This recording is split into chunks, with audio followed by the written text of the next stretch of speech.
А память об этом великом подвиге народа будет жить в сердцах каждого белоруса. В преддверии празднования 70-летия освобождения Беларуси особенно ощутимо трепетное отношение к сохранению любых свидетельств тех трагических событий.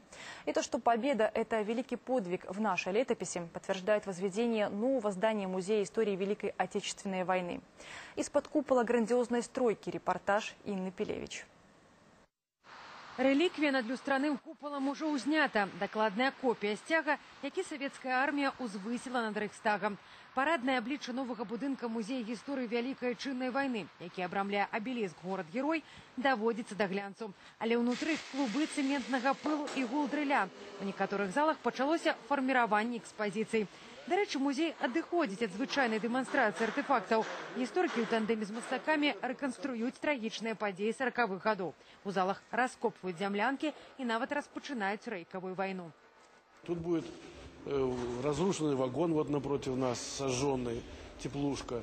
Здесь будут руины старого города, такая ситуация, которая напоминает те времена. Ад нападения Германии на СССР до аднаўленчай эпохи Великой краины. 10 павільёнаў новага музея уяўляюць сабой адзіны маршрут войны, сфарміраваны храналагічна. Кульмінацыя экскурсій – зала перамогі. Яна размесціцца ў купале музея.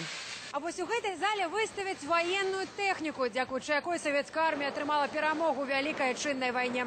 І хаця тут яшчэ вядуцца адзелачныя работы, некаторыя машыны, напрыклад, як вось гэты танк, ужо усталявалі па прычыне габарытнасці. Побач толькі «Катюша», але хутка трохузроўневую залу запоўняць самаходныя установкі, пушкі розных калібраў, мінамёты, зенітная зброя. Раней так маштабна разгарнуцца ў музейшчыкаў проста не было тэрытарыяльнай магчымасці. Агульная плошча новага музея каля 15 тысяч квадратных метраў. Рэалістычнасць будзе перададзена не толькі праз рэчы, але і мультимедиа. В новом здании музея у нас добавятся залы, которых не были прежде, например, восстановление республики после Великой Отечественной войны. Зал совершенно новый, наследники Великой Победы. 142 тысячи адзінак захоўвання. Зараз музейшчыкі згортваюць экспазіцыі ў старым будынку на праспекце Незалежнасці.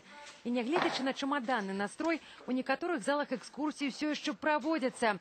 Дарэчы, для новых інтэр'ераў набыты шэраг артефактаў. Пад заказ выкананы 2 дыярамы і рэканструяваны легендарны танк Т-34-76. Он воссоздан на основе реального танка, но это будет именно воссозданный такой экспонат. И он будет представлен в инсталляции «Танковый таран». То есть вот 2 столкнувшихся танка, немецкий и советский. Архітэктурны салют перамогі. Ён ужо гарманічна дапаўняе ансамбль абеліска горад-герой. Будынак асацыюецца з вогненнымі святочнымі залпамі. Аўтары абяцаюць, што гэты эфект стане яшчэ больш рэалістычным у вячэрні час, калі архітэктурныя промні будуць злівацца з лазернымі. Інна Пелевич, Віктор Барысаў, агентства Тэленавін.